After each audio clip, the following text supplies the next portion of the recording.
오른쪽 이제 기타에 보시면 자기부작이라는 거, 이것도 이제 강론에도 지금 이걸 설명드리는 이유가 강론에도 이 단어가 좀 나오거든. 그래서 미리 좀 설명드리는 거예요.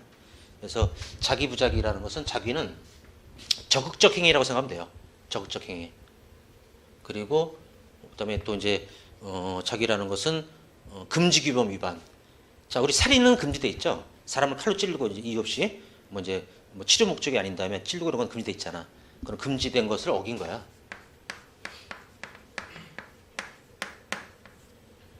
근데 부작위는 얘는 이제 적극적 행위고, 부작위는 자, 물에 빠진 사람을 구조해라. 선장이라면은 요구 규범 또는 명령 규범, 요걸 위반한 거고, 요거는 이제 소극적 행위라고 그래요. 뭔가 안 한 거. 이렇게 나눕니다. 근데 예전에 이런 게 개념 문제인데, 개념 문제를 자꾸 여러분들이 이론 문제라고 표현해서 저는 얹잖아요.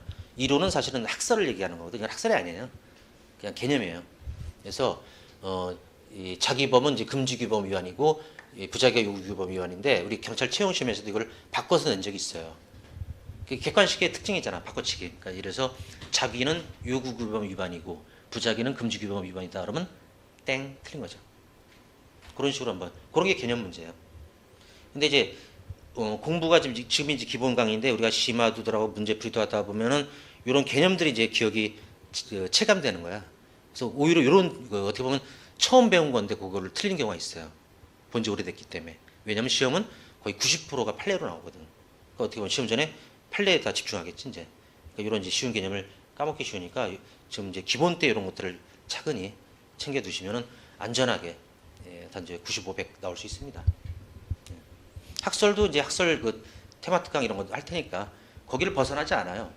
그 대학교에서야 많이 배웠겠지만 시험에 나온 학설은 10개가 채 안 돼요. 나올 수 있는 게. 그거는 이제 따로 정리할 거거든요. 그러면 이제 안정되게 이제 그까지 다 채워지고 실수 안 하면 100점 나오는 거고. 이런 건 이제 개념 문제라고 합니다.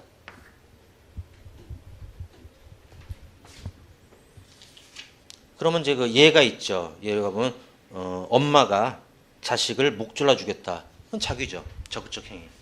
근데 굶겨 죽였다. 안 한 거죠. 먹을 걸 안 준 거. 그래서 그런 건 이제 부작위 살인이 되는 거야. 일반범이란 거는 뭐냐? 대부분의 범죄는 일반범이에요. 특정 직업이나 이런 게 필요 없이 누구나 할 수 있는 범죄. 살인은 뭐 어떤 특정 직업을 가진 사람만 할 수 있습니까? 아니죠. 누구나 할 수 있죠. 그게 일반범이에요. 절도, 강도 뭐 이런 것도 다 누구나 할 수 있는 거죠. 근데 신분범은 일정 신분을 요구해요. 그 중에서도 이제 진정 신분범이란 건 뭐냐면, 진정은 그냥 진짜라고 해석하세요. 의역하세요. 진짜 신분범은 신분이 있어야만 죄가 돼요. 그 필기 노트에 써 있으니까 제가 판사 안 할게요. 신분이 있어야만 죄가 되고 신분이 없으면 아예 무죄가 돼 버리는 거야. 자, 그래서 예를 들어서 이제 술액죄란 건 누가 이 범인이 될 수 있을까요? 뇌물 받는 죄는. 그렇죠. 공무원이죠. 근데 민간인이 만약에 이제 성현이가 합격하고 나서 선생님 덕분에 합격했습니다. 고맙습니다 하면서 사례할게 하면서 이제 뭐 저한테 100만 원을 줬다. 그걸 제가 받았을 때 제가 될까요? 안 됩니다. 그건 술액죄 아니에요. 공무원이 대가성을 띄고 받는 거기 때문에. 그래서 저는 이제 무죄거든. 이게 진정 신분이에요. 신분이 없으면 무죄고. 근데 공무원인데 내가 만약 경찰이에요. 근데 내가 이제 이제 그 저 앞에 아까 저 이름이 태연이라고 그랬나?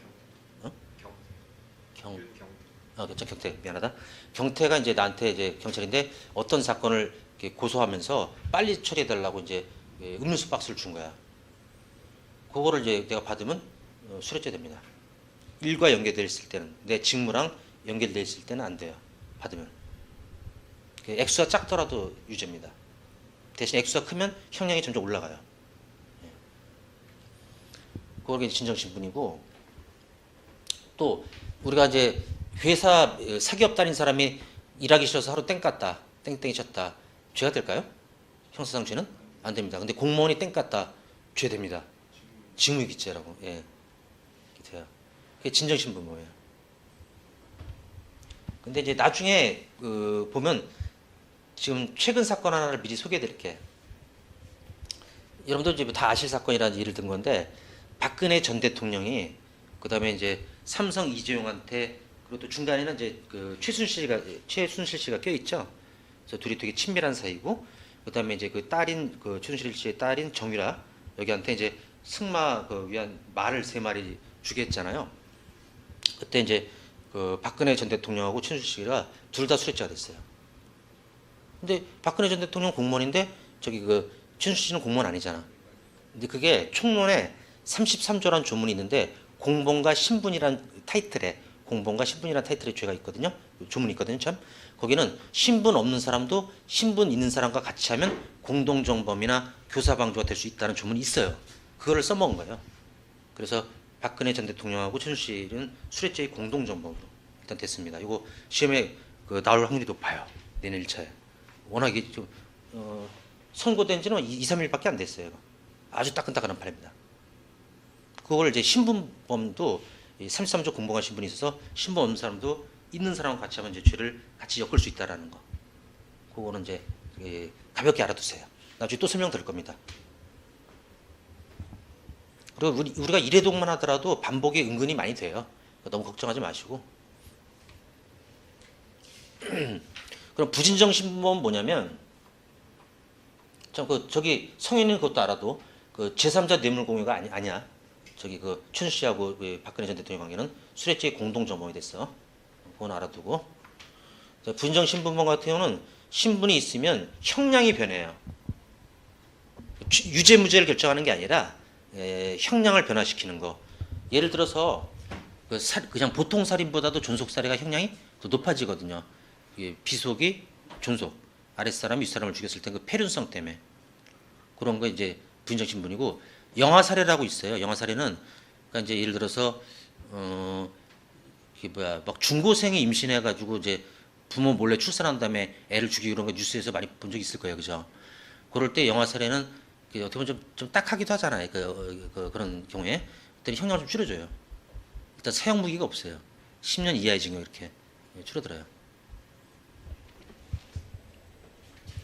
그런 게 부인정 신분범.